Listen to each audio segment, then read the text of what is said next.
subscribe. なんだか気の毒な生き物出てきた。かわいい。Car D Kaizoku.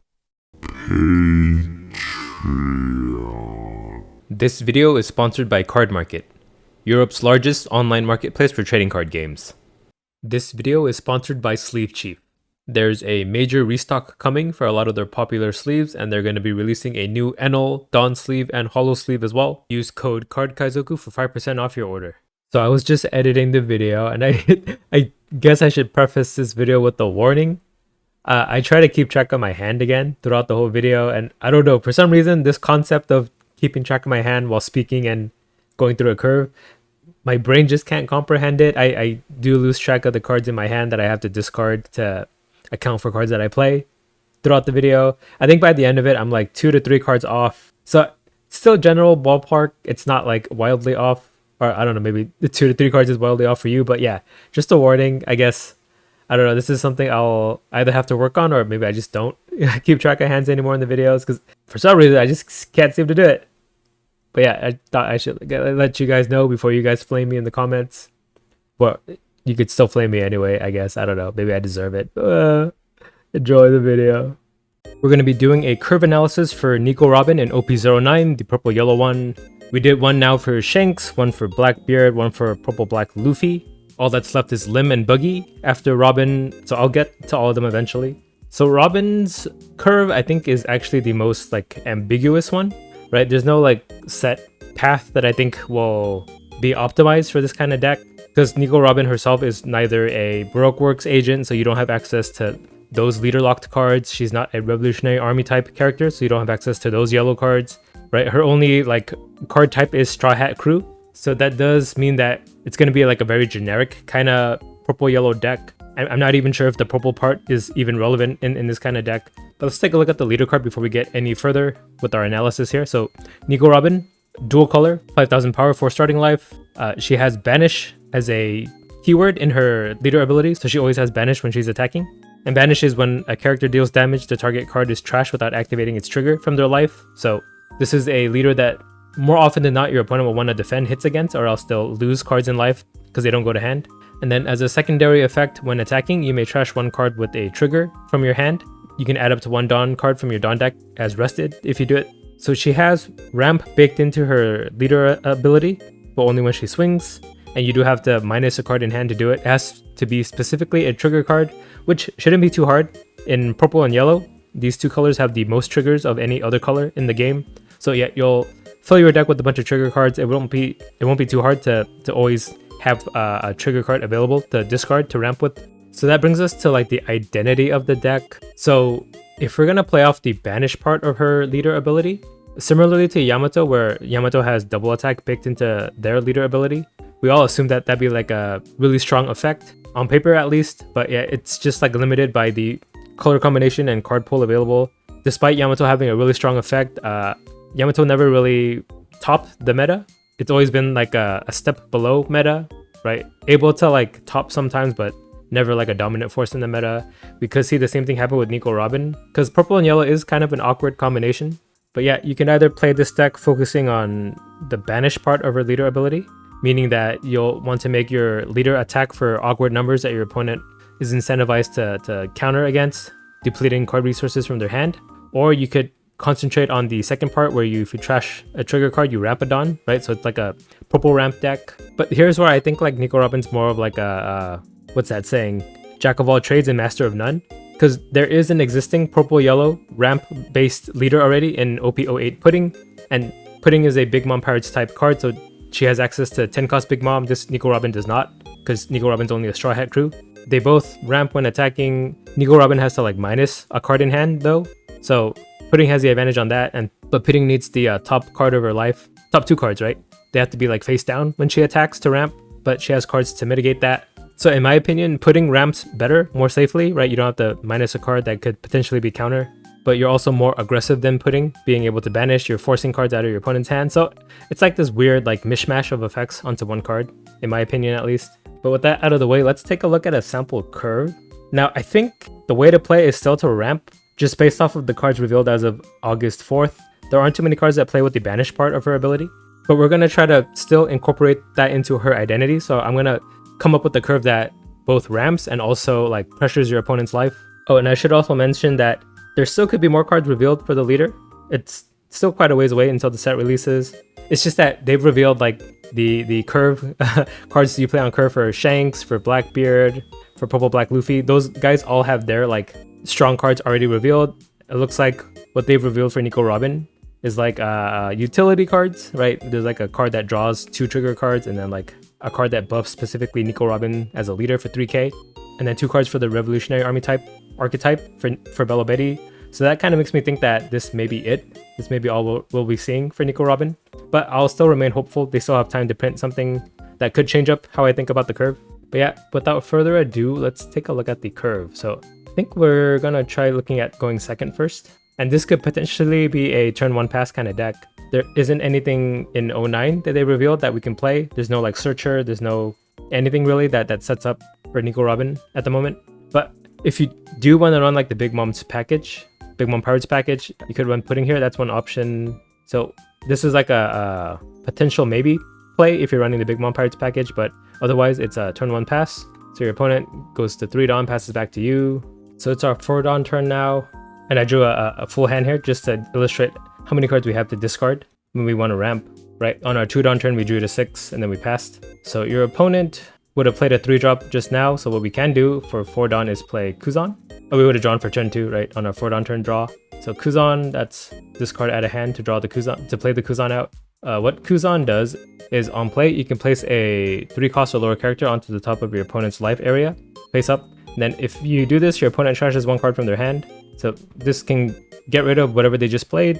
You could put it on the top or bottom. So you probably want to put it on the bottom, right? If it was like a Bonnie or a Baby 5 Searcher, that's something they can't get in life anytime soon because it's at the bottom of their life. If it's like a card with no counter, like let's say they played a Perospero or something, you don't want that to trigger, put that on the bottom. Or no, it doesn't matter because yeah, you have Banish on your leader. You can put this on top actually and then attack into it. And then if they ever take that life, they don't get the trigger. So yeah, just a plethora of ways to use Kuzan, but I think in most cases, it's better to put it on the bottom. And then you swing with your leader, and then discard a trigger card to ramp 1, so you're at 5. And they'll probably counter, oh, and they would have had to discard a card from hand from this Kuzan too. So it's potentially 2 cards out of the hand this turn. So that is pretty strong. I think Kuzan is tailor-made for this Nico Robin deck. Now the other options we have are, let's reset. So we're at 6 going into 7, right? If we are running the Big Mom Pirates package, Perospero is a valid play, so that's 3 Dawn for him. 1 card out of hand, and then attack with our leader for 6. And then we'll ramp by discarding a trigger card, go to 5. They'll most likely counter this. So that's 1 card out of hand, and then you get a Dawn ahead, right? You'll go to 7 next turn. And if you're not running the Big Mom Pirates package, you can run Jaguar D Sol. I think this card was made for Robin. It has to be, right? So yeah, 3 cost 5k power. He's just a blocker with no counter, but if you're playing a Nico Robin leader, you get to trigger him out for free. That's what his trigger does. So that's a 3 Dawn play you can do, and then you just do the same thing you did with the Perospero and attack with your leader for 6 and ramp to 5. Then likewise, Bonnie. Bonnie is another 3-drop you can do. What Bonnie does is she's 3 Dawn 4k power, so not exactly attacking stat line just yet. But for one Dawn attached, whenever your opponent takes damage, you can draw 2 cards and discard a card from hand. So kind of like a queen effect, but it kind of plays against your leader ability because your leader having banished means that your opponent wants to counter those hits. So they won't take life, so you won't get the draw too early with Bonnie. It's probably for like the late game. It's better for the late game when your opponent finally does have to take your Robin's hits or any of your other characters' hits. You'll get to get +1 in hand size and then cycle a card out too. And Bonnie has trigger. Draw 2, discard 1 as a trigger. It's great for this kind of deck, and it's something we could use for our leader ability to discard to ramp with. So yeah, since she's 3 costs, we could do the same way. Ramp to 5 here. And then another option we have is Deresh. It's a 3-cost event. On main, you can look at the top 5 cards of your deck, and then you can reveal up to 2 cards with trigger other than another Deresh, and then add them to your hand. And then on trigger, draw a card. So this is something you could do if you have nothing else to play on your 3 Dawn turn. Right, so we're at 7. If you play Doresh, that's card for Doresh. You'll draw 2. Dawn leader attack 6, discard 1, ramp. So this way you end up with 7 cards in hand still. So that's, I feel like, a very strong play as well. In fact, we'll just go with this one to illustrate the rest of the turns here. So it passes to your opponent's 5 Dawn turn. You match them now. They'll play a 5 drop or something. They'll attack you. You can defend. So we'll counter 1. Oh, we probably want to take because we have triggers, right? So we'll just take this life. It could potentially be a trigger, but we'll just say we got unlucky. So now we're at 8 cards in hand. Passes back to you. We will ramp to 7. So 6, 7. Now at this point, you probably only want to ramp one more time because you're going to hit 10 next turn anyway. So for our 7 Dawn, we have quite a few options. Oh, let's draw a card for our turn too. So 9. So for 5 Dawn, we could play Miss All Sunday. That's 5 Dawn here. This draws us another card. So we're at 10, really large hand, and then we'll ramp 1 Rested Dawn. We have 2 active Dawn. So at this point, we don't need to use our leader ability anymore because we're going to hit 10 next turn anyway. So we could just swing 7, and then they'll have to decide whether to burn 2 cards to stop this or just lose their top life card because it gets banished. So that's awkward for them, and then I think that's a pretty strong play for you. And yeah, we're left with 10 cards to counter with. The only risk is like your opponent running like a 4-cost pudding that makes you return all of these and shuffle a new hand of 5. But barring that, I think that's all we have to worry about. Oh, there's the blocker, Purple Law. You don't have to worry about Isho yet because your opponent's going to go to 7 next turn. So that's the Miss All Sunday line of play. And Miss All Sunday, what she does is on play, you ramp 1 Rested Dawn if you have 6 or more Dawn, in which case we do at this point. And then you can draw a card too. Then on trigger, you can Dawn -2 and then play her out. So it's just a trigger option we have to use to ramp if we have it as a dead card in hand. Because one of the detriments to running this card is that she has no counter, but in a Nico Robin kind of deck, we could always discard it to ramp, so you get use out of it. So that's the Nico Robin play. Let's reset. Another play we could do is play Nami for 5. It's another 5 Dawn play. And then Nami on play lets you discard a trigger card. And if you do, you can KO a 5 cost or less on board. Your opponent just passed their 5 Dawn turn, so whatever they played, you could kill. Unless it was like a Sabo that's immune to KO, but yeah, barring that. And then on trigger, Nami does the same thing as her on play effect, except you don't get a body along with it. But yeah, great to have a trigger regardless. So we'll discard a trigger card in hand to pop something on their board. Then we can attack 7 this way, make it awkward for them to either banish it or defend with 2 cards. So I think that's a strong option too. Now, for something more expensive, since we are at 7 Dawn now, we could run 6 cost Linlin from the new starter deck, the Katakuri starter deck. So what she does is on play, if you discard a card in hand, we'll do that here. Your opponent has to pick either one of these 2 effects. So either they discard 2 cards in hand or they trash the top card of their life, which is what we want to do. That's what the whole point of our banish leader is, right? Either they expend more hand resources until they finally have to take a banish hit, which this Linlin accomplishes, or they'll trash that top life and not get a trigger, and it doesn't go to hand either, which is what the purpose of our banish is for. So yeah, I think this Linlin does fit really well into this kind of deck for 6. Then we have Dawn Leader, we can attack and then ramp 1 Dawn by discarding a trigger card in hand. So we hit 8 and we'll get to 10 next turn. So I think this is also a very strong play. And then the 7 cost Big Mom, of course. So the 7 cost Big Mom on play, your opponent picks one of these 2 effects. Either they heal you 1 life or your opponent takes a life, trashes a life. So it's like we banished. Most decks will want to heal you, so you'll probably heal here. So we'll go back up to 4. Now you can attack with your leader and then ramp, discard a card, ramp to 8. And then we're at 10 next turn. And then lastly, there's one other card I want to go over. So there's a new Nico Robin card in 09. So she's a 6 cost 6k power. On play, if your opponent has 3 or more life cards, you can trash up to one of the top cards of your opponent's life. And then on trigger, you can play a 3 cost or less yellow card from your hand. So yeah, at this point, they probably would not have taken any life. It's actually the second time we were able to attack too. So unless they're like a 2 life leader, they would have 3 or more life at this point. So you play this, they trash the top card of their life, and then we have 1 Dawn to attack for 6. So yeah, it's trashing too, so it's like we banished it. So this is just a way to like force a banish, and then your leader attacks for 6. It could get a second banish for the turn. Unlikely, but maybe they bricked and they have no counter. And then the trigger is kind of interesting, letting you play a 3 cost yellow character from your hand. But we don't have too many great options, I don't think. There's the Bonnie from last turn, or the Jaguar de Sol. And then if we are running the Big Mom Pirates package, there's Pero. It's just these 3. I guess, yeah, that's pretty good, but probably these 2 for sure. Pero is kind of depending on if you want to run the rest of the Big Mom Pirates package. So there's that. Oh, and then we ramp with our leader too. So that's 1 card out of hand. 1, 2, 3, 4, 5, 6, 7, 8. Yep. So we hit 10 next turn. But we'll just go with the Nico Robin line of play because, you know, Robin. So it passes to your opponent's 7 Dawn turn. For most leaders, they can't really do too much, right? It's not like 8 Dawn. 8 Dawn's like the power spike for a lot of decks. So they'll do whatever they do for 7, pass it back to you. you'll hit 10 before they do, way earlier. We just had to ramp twice and discard 2 cards out of hand to do it. So for a 10 dawn turn, we have a couple of options as well. So we have, I think Bullet would be an interesting play for 8. So you have 2 active dawn left. What Bullet does is activate main. If you dawn -4, you can rest 2 of your opponent's 6 cost or lower characters, and then he gains double attack himself. But we could use him just to rest blockers so that our leader can swing 7 here and get the banish off. But we do have the minus dawn, so that's 4. I guess at this point, if you attack with your leader for 7, you could ramp 1 dawn back, get 1 rested dawn back, so you're back up to 9 next turn. I don't know, this one a little clunky, but it's a way to bypass blockers if you need it. Another option is 9 cost Lin from OP09. What she does is on play, if you dawn -1 and trash 1 card from your hand, you can add up to 1 card from the top of your deck to your life, so you heal 1. Then you can place one of your opponent's 6 cost or lower characters on the top or bottom of its owner's life face up. So we'll dawn -1 here. We have 1 active dawn actually, because it's 9. So let me separate this out so it makes more sense for you guys. And then we heal 1. And then your opponent, it was their 7 dawn turn. So if they played a 7 drop, you can't hit it with your Lin, but if they played something 6 or lower, you can. If it's something without counter, put it at the bottom of their life. So at the late game when they're drawing it to defend themselves, it doesn't do anything to help them. Otherwise, you could put it on top and then you attack with your leader for 6. They could either banish it or they'll counter 2k to defend against it, and it removes a threat on board that could have attacked you.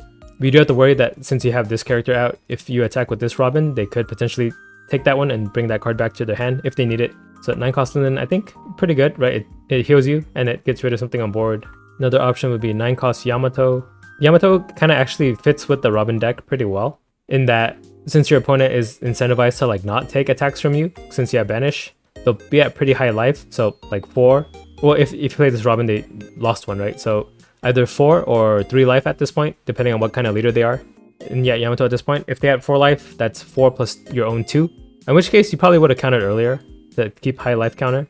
So if you're aiming to play Yamato, probably you would have countered a bit to keep your life high. So let's just make it optimum for a Yamato situation.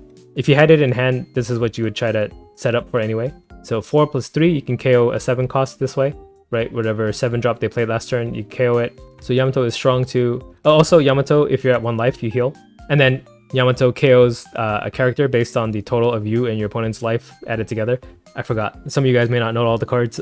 Even if I have it on screen, I should probably read it out anyway. So Yamato is a play, and then Dawn Leader to attack 6 and 6. And then I think the last card that I want to go over, let's reset real quick. So if it's not a Yamato situation, we would have taken life. We have 10 cost Ace. So what Ace does is he's a 10 cost 10k power character. Then on play, you can add up to 1 card from the top of your deck to your life. So you heal 1 always.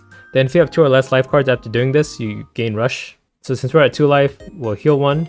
And then that puts us at 3, so he doesn't get rushed. But I still think developing a 10k body and healing is great, especially since all these cards in our life could be triggers, right? The more we heal, the more chances we get to trigger something out. So yeah, even if we don't get to attack with them right away, we're cool with that. And then Leader 5, Robin 5, and that's 1 card out of our hand. But at this point, we're not going to ramp anymore, so we don't have to discard anything. So yeah, that is the curve up to our 10 Dawn turn, and then the stuff we can play on our 10 Dawn turn. We still have a pretty large hand, right? If I've been keeping track of it correctly. Because I noticed in my Blackbird video, I was playing characters out without removing a card in my hand. So I think I did it. I counted it all correctly this time, but you guys will let me know if I didn't. And it looks like we have a pretty healthy hand here, and we're pretty healthy in life too, so we can defend pretty easily. I gotta think of other words than pretty to say there.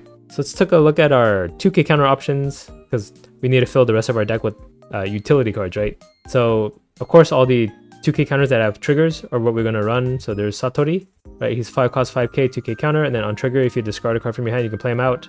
This one seems to be like the least priority one I would consider, because you do have to minus 1 card out of hand, and if you're already minusing a card from your leader ability to ramp, that's a lot of card minusing, so maybe you don't want to do that, unless you need another body to go for like aggro, an aggro kind of play. There's also Frankie, who is basically Satori, except you only get to play him out if you're at 1 or less life when you trigger out Frankie. And then in all cases, you draw a card if you play the Frankie out via trigger. But Frankie is also nice as a 4 cost 5k body, right? He's a little cheaper, easier to play, more worth it for 5k power. And he's a 2k counter again.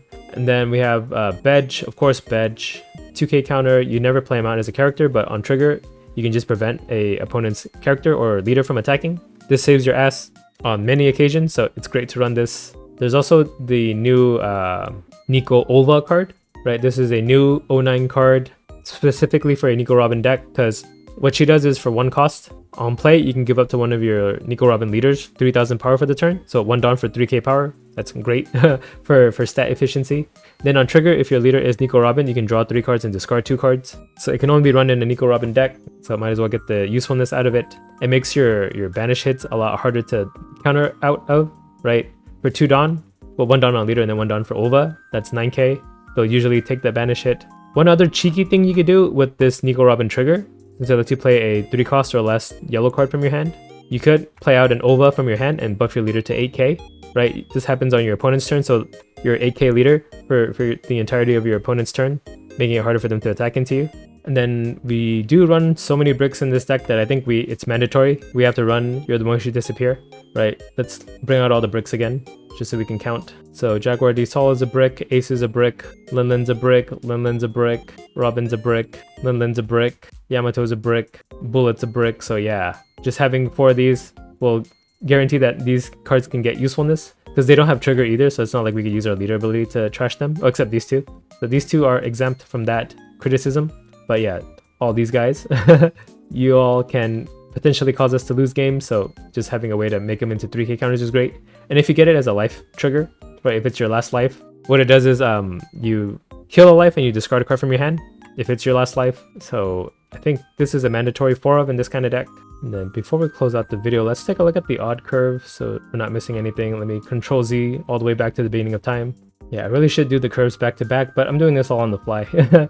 Like a stream of consciousness kind of video, so hope you guys don't mind.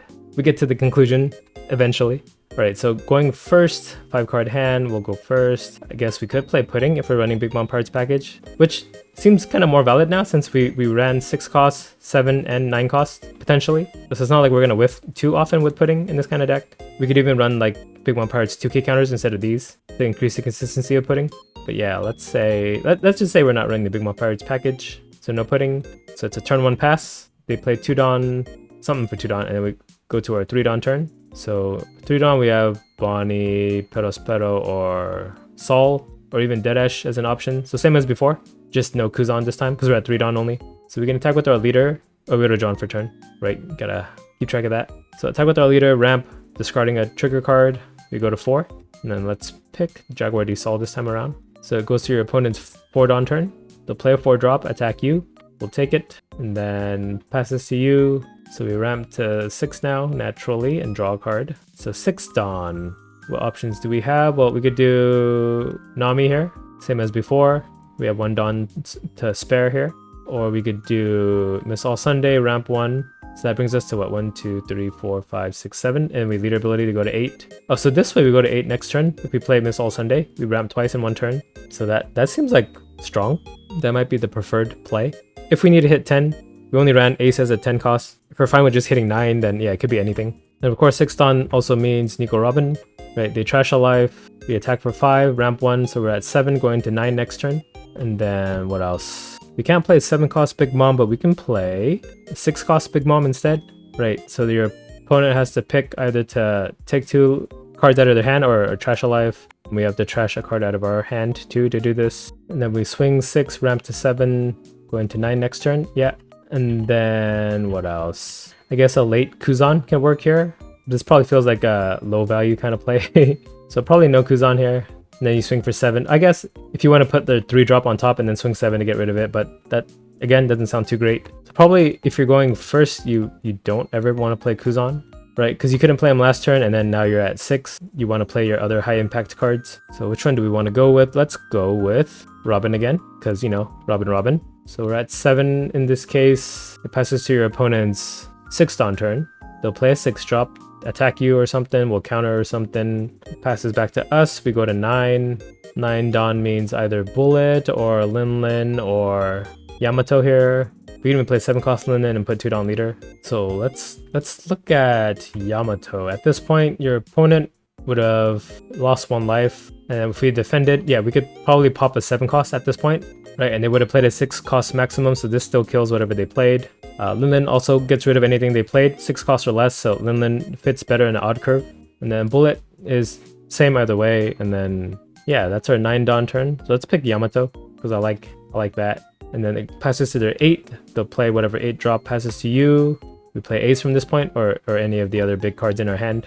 So going first, our ramp curve is 1 Dawn, 4 Dawn, 7 Dawn, 9 Dawn, 10 Dawn. You hit 10 on your 5th turn, unless you played that Miss All Sunday on your 7 Dawn turn, right? That would have got you to 10 on your 4th turn. But barring that, yeah, it takes 5 turns to get to 10. Not that we need to get to 10, right? Because Ace is the only 10 drop. We're not rushing to Big Mom or anything. 10 cost Big Mom. And then going second, what was the curve? 2 to 5 to 8 to 10. So it's 4 turns to hit 10 that way. We have to trash 2 cards either way. So that's not too much of a trade-off to hit 10 guaranteed on your 4th or 5th turn. And honestly, since we're running so many like 9 and 8 drops, I think it's fine going first or second with this deck. You don't have to always go second. So there's some flexibility there. Right, I think a Pudding and Katakuri deck, they all want to go second. But Robin seems to have a little bit of choice. Let's see, is there anything else I want to talk about with Nico Robin as a leader? I think that kind of covers it. But yeah, as you can tell, there's no like coherent kind of like synergy between all the cards. Right, we're playing cards that like make them lose cards in life or take life. Like the Nico Robin and Linlin help with that. And then you're playing your big characters. You have cards that heal you, like these 2 Linlins. And then Yamato, and then I guess all of these heal you, potentially, depending on your life total. We got removal from Nami. Oh, then we have a card draw with Pudding, Perospero, and Bonnie, and Dedesh. So yeah, just like an awkward mishmash of strong yellow and purple effects. Now, they could reveal a couple more Ohara Robin cards in the rest of 09 that totally throws off this video. They haven't done that for my Blackbeard video just yet, or my Shanks one. It's only really the purple black Luffy one that they like threw in an extra searcher that I didn't account for. But yeah, barring that, I think this is how the Robin deck will play. It could be completely wrong because again, it's such an ambiguous kind of deck to build. I think there will be a big variation of how everyone builds this deck. This is just my take on it. In the end, like pro top 8 multiple serial winning player might come up with a better list than this, but this is what makes sense to me. So if you guys have your own suggestions or your own input, let me know. I'll definitely read it and take into account. But yeah, this is what I was able to come up with on my own. So hope you enjoyed it. Hope this was interesting at least. I hope you're excited for this leader. It seems like people are more excited when the decks are more thematic and like they run all the cards from a specific type of archetype. Like if it was all Nico Robin cards or something, people would like this deck more, I think. But I don't know. I still think it looks fun. I'm willing to try it. I hope it's not a Yamato situation so that we can get a leader with a keyword in it to actually be like top meta.